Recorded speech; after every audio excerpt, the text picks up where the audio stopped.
Hello, Serena. I looked at your video about the Native American Languages Act of 1990, and I really appreciate your focus on the Native American Languages Act of 1990 because it highlights how language policy is never just solely about communication. It's also about identity, culture, and power.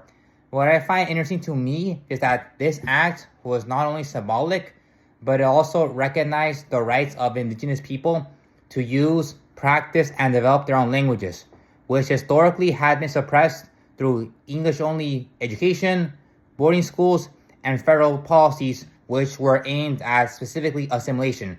In this sense, it represented like a sort of shift from seeing native languages as obstacles that are meant to be erased to instead acknowledging them as central to cultural survival and to the way of life for the Native American people. I respect how you pointed out that this legislation passed without opposition, which is interesting when you compare it to the movements that were like only English only, like the Proposition 227 in California. This sort of contrast really underscores the tension in U.S. language policy because we have legislation that recognizes linguistic diversity as a form of cultural enrichment. But we as people, we still see repeated efforts to legislate English as the dominant language of education and public life, such as in the American education schooling system.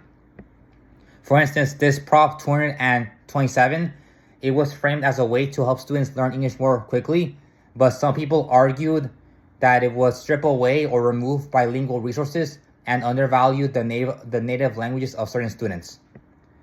For me, one issue that I'm analyzing is the difference between language rights and language restrictions, because the Native American Language Act basically said that the native language of the Native American people is something that they're entitled to protect and pass on. However, measures that are English only suggest that success is only possible through abandoning other languages. That's a contradiction that should be looked at because it forces us as people to ask what kind of multilingual future the United States wants to embrace as a whole. Therefore, I like how your example, it focuses and argues on how language policies aren't neutral.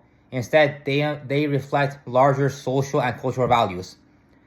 Therefore, I say that supporting the Native American Languages Act means supporting cultural resilience while supporting English-only legislation, like laws that only focus on English, will focus more on prioritizing uniformity at the expense of diversity. And looking at the bigger picture, this tension between looking at Native American languages and the English language is still with us today and talks about immigration, education, and what place does non-English languages have in our public lives. Thank you for letting me look at your video, Serena. Thank you.